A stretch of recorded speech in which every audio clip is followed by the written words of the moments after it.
positif yang akan engkau pancarkan dari hatimu, dari wajahmu ketika engkau berwudu, memperbanyak wudu. Rasulullah SAW itu kenal di akhirat dengan kita. Rasulullah itu tahu wajah kita. Rasulullah itu tahu kalau kita ini umatnya. Dari mana Nabi Muhammad itu tahu kalau kita ini adalah umatnya? Nanti di akhirat kita ini mencari Nabi Muhammad, dan Nabi Muhammad pun akan mencari kita, dan Nabi Muhammad mengenal kita ini sebagai umatnya. Pertanyaan saya, dari mana Nabi Muhammad itu kenal? Kita kan hidupnya di akhir zaman, betul nggak?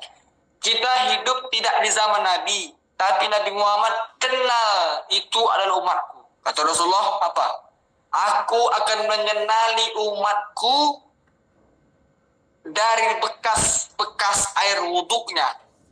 Oleh karena itu teman-teman sekalian, maka dari sini jelas bahwasanya pertama, sholat itu adalah tiang agama, penegak-penegak agama, dan orang yang sholat, orang yang banyak sholat, artinya apa? Dia adalah orang yang kenal dengan Rasulullah. Dia adalah orang yang dikenal oleh Rasulullah. Kenapa? Karena dia selalu memperbanyak wudhu. Selesai wudhu lagi, batal wudhu lagi, duha wudhu, malam qiyamul lail wudhu lagi. Orang-orang yang menjaga wudhu, maka terpancarlah cahaya, bukan cahaya lampu, tapi cahaya keimanan dari hatinya, dari wajahnya. Orang-orang yang qiyamul lail, orang-orang yang sholat malam, melazimkan sholat malam, itu adalah kebiasaan orang-orang soleh sebelum kita. Jadi kalau ditanya apa kebiasaan orang-orang soleh sebelum kita, jawabannya adalah tahajud, qiyamul lail. Sampai Allah memberikan wajah yang teduh khusus orang-orang yang bangun tahajud, dan tidak Allah berikan wajah yang tahajud ini kepada orang-orang yang tidak tahajud, sekalipun dia puasa sunnah. Jadi wajah qiyamul lail ini tersendiri, karena orang yang bangun malam di pagi harinya Allah teduhkan wajahnya. Luar biasa nggak tuh?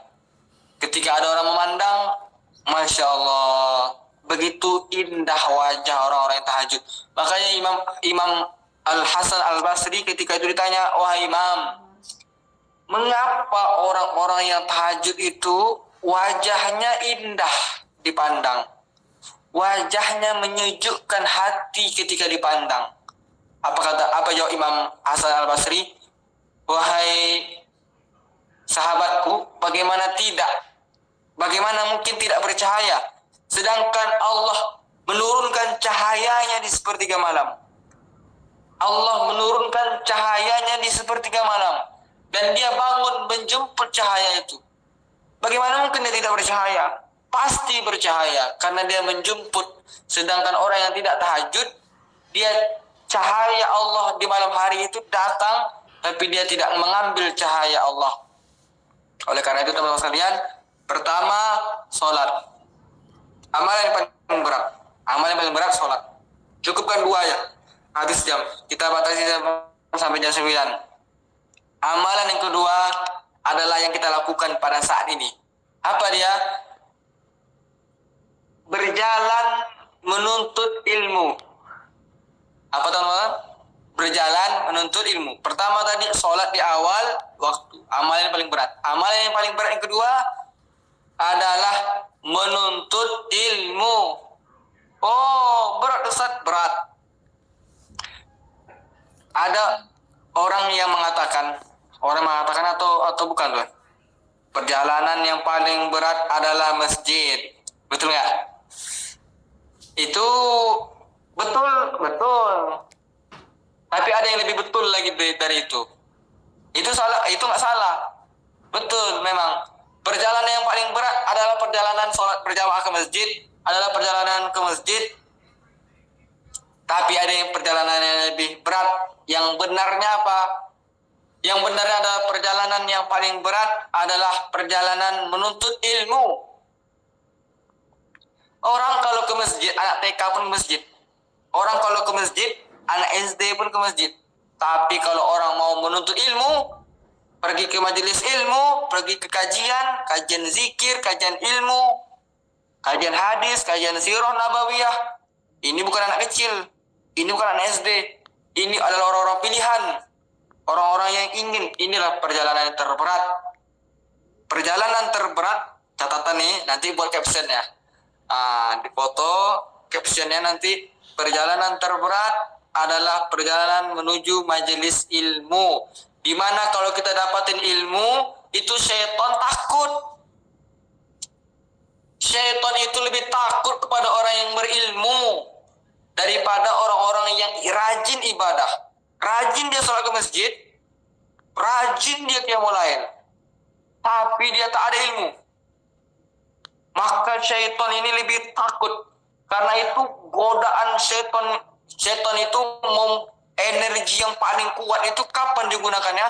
Ketika kita ini mau menuntut ilmu. Kau mau kemana? Aku mau pengajian. Maka syaitan lebih meningkatkan energinya untuk menggoda orang yang pergi menuntut ilmu. Gitu ya. Tapi kau mau kemana? Aku mau ke masjid. Sholat udah azan nih. Setan goda juga. Iya, setan goda juga. Tapi kalau ada orang yang mau menuntut ilmu, karena dengan ilmu ini orang akan merubah semuanya. Dari penakut menjadi berani dia. Sahabat itu takut teman-teman sekalian. Tapi ketika pergi menuntut ilmu bersama dengan Rasulullah, siapa gurunya? Rasulullah SAW. Siapa gurunya? Para sahabat. Maka dari takut para sahabat itu berubah menjadi berani. Berani apa? Berani mati mereka. Jadi luar biasa. Majelis ilmu itu luar biasa. Merubah orang dari bakhil menjadi orang yang dermawan. Kalau dia pergi menuntut ilmu, merubah semua orang. Pakaian cuma camping nih, tapi dia pergi menuntut ilmu, berubah penampilannya, berubah pakaiannya, berubah jadi syar'i, ucapannya berubah. Assalamualaikum. Dulu enggak, kalau ketemu orang, woi, gitu kan. Tapi ketika dia sudah menuntut ilmu, berjalan, makanya teman-teman sekalian, ada satu perkataan Rasulullah yang indah. Apa kata Rasulullah? Man salaka tariqan yaltamisu fihi ilman sahalallahu lahu bihi tariqan ilal jannah. Kata Rasulullah, barang siapa yang berjalan, menempuh jalan untuk mendapatkan ilmu, dia menempuh jalan untuk mendapatkan ilmu, maka nanti di akhirat Allah akan benar-benar mudahkan baginya jalan untuk menempuh ke surganya Allah Subhanahu wa taala. Man kharaja min baitihi fi talabul ilmi fahuwa fi sabilillah. Barang siapa yang keluar dari rumahnya, kau keluar dari rumahmu untuk mendapatkan ilmu, sama seperti orang yang berjihad fi sabilillah. Sama seperti orang yang sedang berjihad di jalan Allah Subhanahu wa taala. Hatta yarji'a, sampai engkau kembali pulang ke rumahmu. Makanya orang yang mati syahid dalam keadaan perjalanan menuju masjid, perjalanan menuju majelis ilmu, mati syahid, maka dia seperti mati dia maka dia mati syahid. Tapi kalau ke masjid mati syahid, mati syahid. Tapi hadisnya tidak ada. Tapi kalau majelis ilmu ada hadisnya, kata Rasulullah. Maka dia sama seperti orang yang sedang berjihad di jalan Allah. Mati kau dalam keadaan perjalanan menuju kajian nih, menuju majelis ilmu, maka matimu adalah seperti fisabilillah, orang-orang yang sedang berjihad di jalan Allah Subhanahu wa taala. Maka perjalanan yang paling berat, amalan yang paling berat adalah berjalan menuju masjid. Jadi benar Ustaz, perjalanan menuju masjid benar, nggak salah. Tapi itu untuk orang awam. Kalau untuk orang awam, orang-orang yang nggak ngaji, orang-orang yang nggak sholat, oke, kita pakaikan gitu. Kita pakaikan yang apa teman-teman sekalian? Dia belum sholat nih, maka kita bilang sama dia, amalan yang paling berat, perjalanan yang paling berat adalah perjalanan ke masjid. Sholatlah kawan, dirikanlah sholat. Kalau kau sholat, kau menegakkan agama. Itu bagi dia. Tapi kalau bagi kita yang sudah sholat, bagi kita yang sudah mengaji, bagi kita yang hadir 40 orang nih ikut pengajian, maka ada hal yang lebih berat, ada hal yang lebih benar daripada perjalanan menuju masjid. Apa dia? Perjalanan terberat adalah perjalanan menuju majelis ilmu. Karena dengan ilmu itu syaitan takut orang yang rajin ibadah, apa namanya, 1.000 rakaat dengan orang yang berilmu, syaitan lebih takut kepada orang berilmu. Itu banyak kisah-kisah yang seperti itu, banyak, karena ilmu ini luar biasa. Nah, orang-orang yang berilmu ini luar biasa, merubah semua hidupnya. Oleh karena itu, apa namanya, pintu menuju surga itu adalah majelis ilmu, pengajian. Datangi teman-teman. Kalau ada majelis ilmu di masjid, datangi. Datang aja, nggak ada rugi. Apalah ruginya? Nggak ada rugi loh.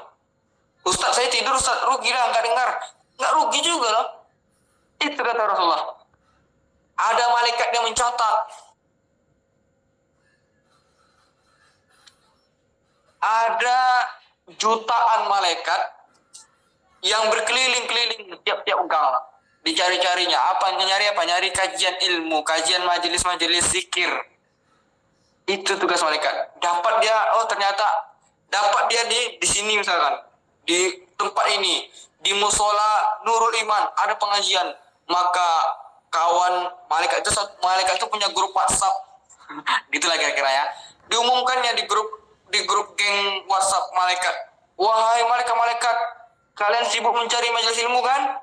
Di sini ada, di musola ini ada. Maka seluruh malaikat itu berlomba-lomba untuk datang menuju majelis ilmu. Pengajian kita ini online ini, itu baik. Daripada kita nonton yang lain, daripada kita meninggalkan kegiatan yang lain. Ini kajian ini luar biasa. Tapi sekali lagi teman-teman sekalian, bedanya pengajian online dengan pengajian offline, ini saya bilang nih terus terang, ini baik, tapi bedanya pengajian offline itu dipenuhi oleh para malaikat. Tapi kalau pengajian online, malaikat tidak ikut serta. Hanya saja kita mendapatkan pahala apa? Pahala menuntut ilmu, pahala apa lagi? Pahala mengamalkan ilmu. Kalau kita dapat ilmu pada malam hari ini, lalu kemudian nanti malam kita tahajud, diamalin, maka teman-teman dapat pahalanya. Tapi beda dengan orang yang hadir di majelis, dia mendapatkan doa malaikat, dia mendapatkan permohonan ampun dosa-dosanya oleh malaikat, dihadiri malaikat, dipadati oleh malaikat. Malaikat akan menjadi saksi. Itu.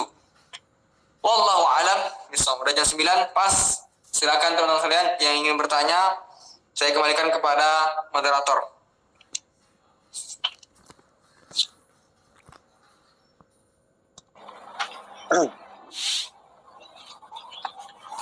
Afwan, sebelumnya ini temanya apa ya?